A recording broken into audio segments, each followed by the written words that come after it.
representing Delta Central. Mr. President, sir, I'd like to move for the House to please debate the bill for an act to establish the Chartered Institute of Planning of Nigeria and for related matters, 2025. I so move, sir. You may proceed. Thank you very much, Mr. President. I will proceed with the lead debate. This bill seeks to establish the Chartered Institute of Planning of Nigeria as a statutory professional body responsible for regulating, standardizing, and advancing planning practice across the country.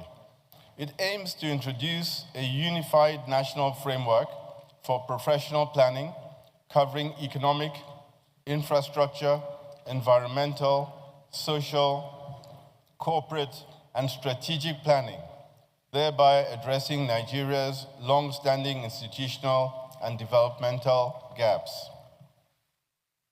Mr. President, for decades, Nigeria's development has suffered from policy inconsistency, poor coordination, abandoned projects, weak forecasting, and fragmented planning practices across ministries, departments, and agencies.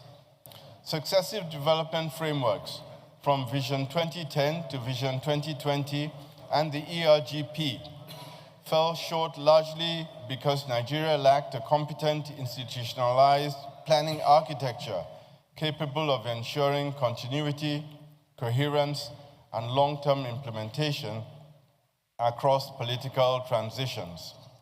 The CIPN provides the structural remedy to this systemic gap. By becoming chartered, the Institute will further professionalize planning by setting national standards for training, ethics, certification, and continuous development. It will unify planning methodologies across government institutions, build a skilled workforce of certified planners, and institutionalize planning as a central governance process.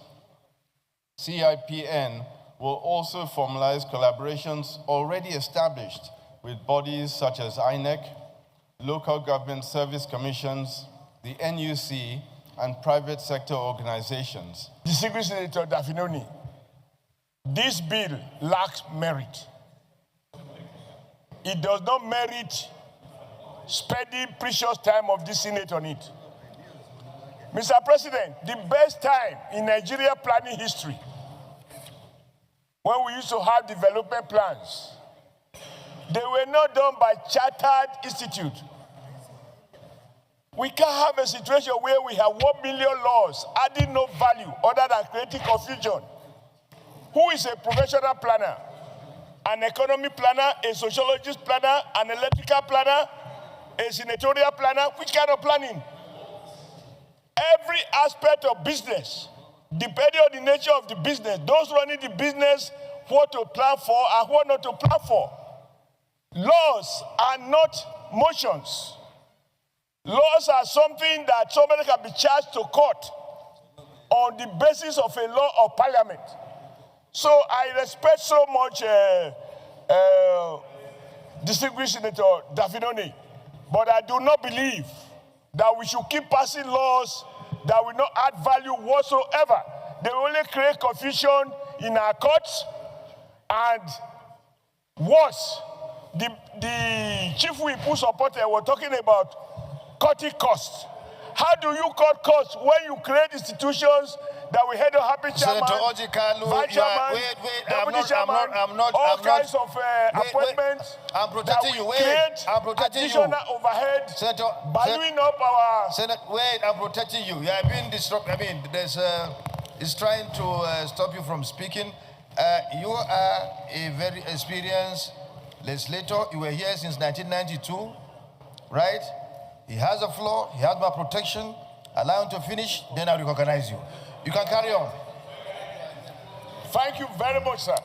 I will conclude by saying this Senate must be conscious of the fact that our overhead, our recorded expenditure is already extremely high. We should not consciously enact any law that will lead to additional 1 naira being spent avoidably at the expense of capital project. I saw some in, Mr. President. This reading. And let me call for recognizing me in supporting the bill presented by Senator Dafinono. I would like to appeal to our colleagues. It will be too premature to kill that bill in floor of this House. I would like to appeal to you, Mr. President, and our colleagues to send this thing for second reading. Let the committee look into it. As we are sitting here today, it might be very difficult for us to decide the rightness of this bill or the fault of this bill. It will be very good to send it to committee, have second reading, and direct it to committee. They will have a public hearing. If it's good for the Senate to listen to a second time, we will listen to it. So I think that I support this bill, and I ask my colleagues to allow it to go for second reading. Those that oppose to it are not being fair to Senator Dafinono. Thank you, Mr. President. Thank you very much, Mr. President. Distinguished colleagues. Simon Lalong, presenting the good and the bad people of Plateau South. I stand to support my good friend, Dafinono. Mr. President, although I always frown at proliferation of agencies, but there are some agencies that are necessary to go with the tide, with the developments and the tide. Today, we're in the age of computers, in the age of technology. We are talking of people who know technology, not some Senator Oshiomhole, who is not computer compliant. Are you saying Today, analog? I am supporting him because Your Excellency, the planning of 20 and 30 years, the planning of 20, Mr. President, the planning of 20 and 30 years is not the same planning today. Our children are not reading what we left in 2030. 1 minute, please. Senator Oshiomhole, let me help you. Let me help you.